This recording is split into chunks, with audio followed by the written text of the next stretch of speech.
About my brother. You didn't even know I had a brother, huh? Yeah, his name's Kavion. Um, I was looking I never noticed that before. Okay, anyway. I was looking for the video that I sent my family when I cut them off. I did send a video. There's a video out there. Have to keep looking.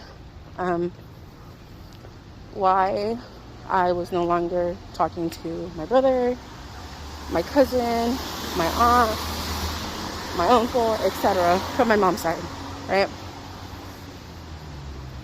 Let's get into the meat and potatoes of my brother.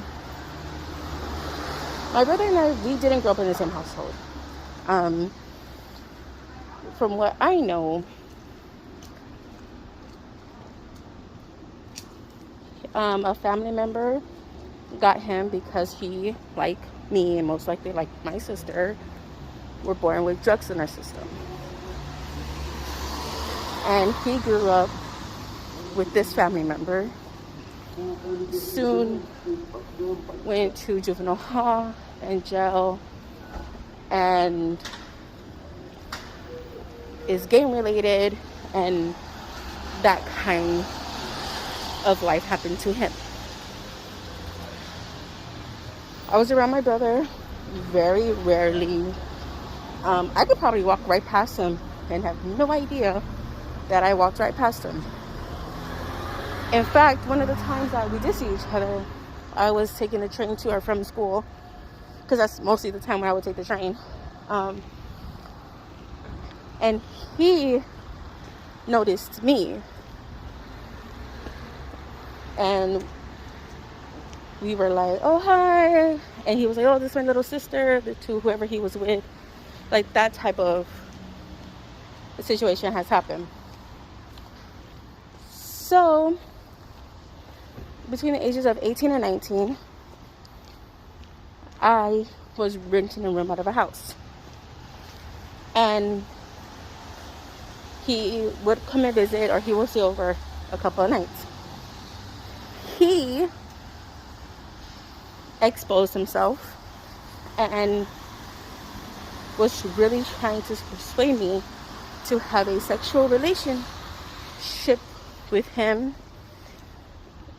trying to say that he and one of our cousins had sex, and that made their relationship stronger and better than ever.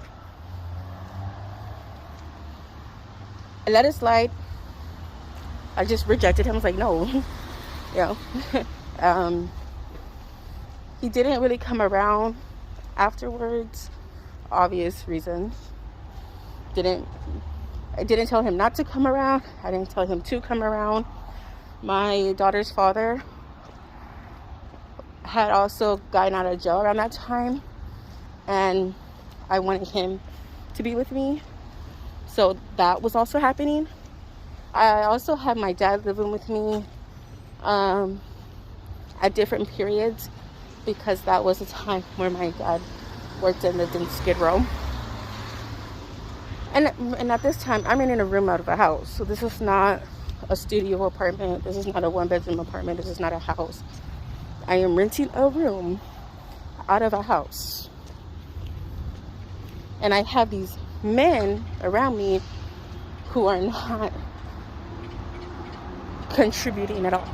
My father, rest in peace, my brother, my baby daddy. Like 3 men that I'm supposed to trust and rely on and be safe with, I was not.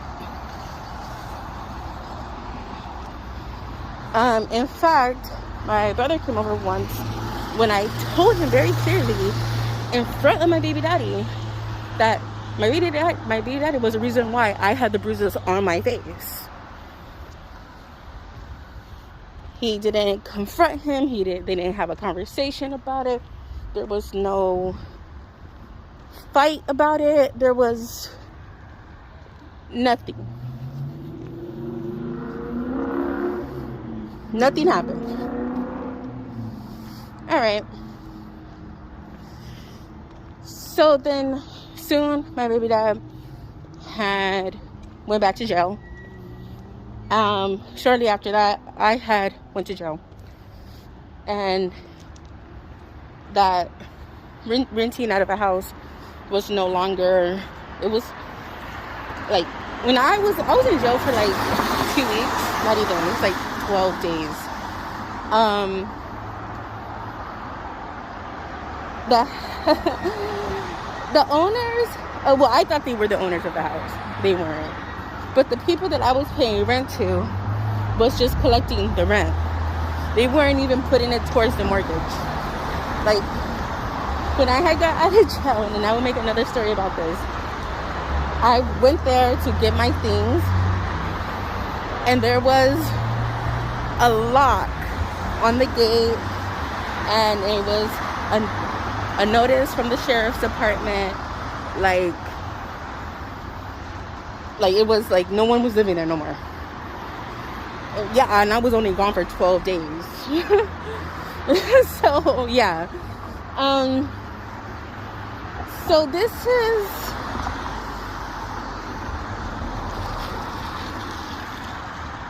happened during the time when I was seeing Edward. So this is about a year or two later.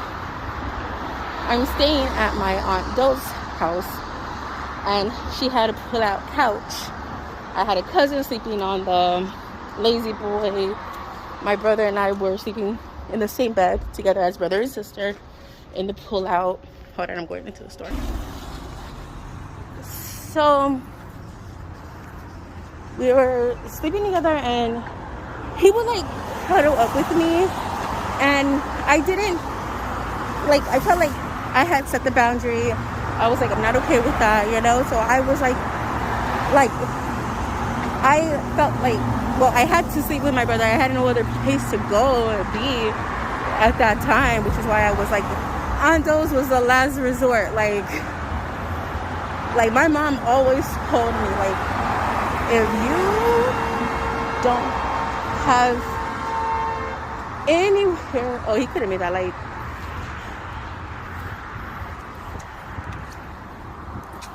Always told me that if you don't know where you are, you don't know what to do,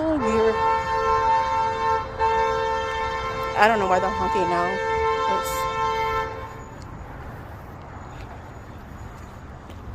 Okay, so finish crossing the street in LA. My mom always told me, like, Aunt Doe, like, go to her house, like, period, point blank, that's the house you go to, like, that's it. So I was really, really just like at my family's house, sleeping in the pull-out couch with my brother. My brother, I feel like, I don't really know how old he is. My big sister is like 8 years older than me. He's like between 5 and 8 years older than me, right? And so we're sleeping in the same bed because there's nowhere else for either of us to sleep. I don't know how long he was staying there. I had stayed with Aunt Doe maybe a month and a half. I wasn't there long. And he slowly but surely was like slowly touching me. To one point, I go to the bathroom to pee, and I don't wait. If he touches me, he's gonna get some pissy hands. That's exactly what the fuck he got. And then he tried to make like a comment, like, no guy's gonna want a pissy ass girl like that. And I was just like, you shouldn't be touching me.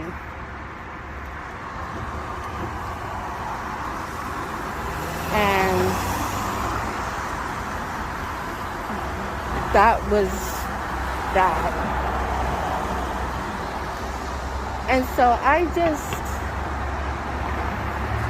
it's difficult to say, and I've said this. I told my cousin in Texas, Shakia.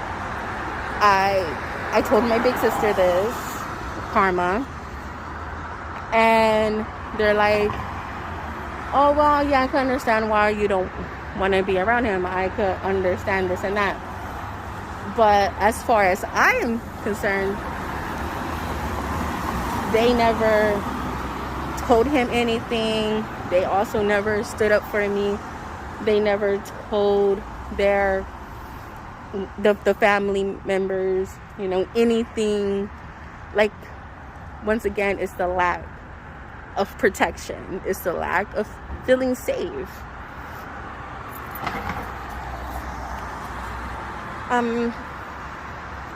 After all those, I think I went to a friend's house. And anyway, I'll talk more about my living situation then, because I was homeless for a cool minute, like going to jail, getting out of jail, getting it together, then going back to jail, and all types of shit. And like, that's a story that I have already told somewhere, but I will fucking tell again if I can't find the original video.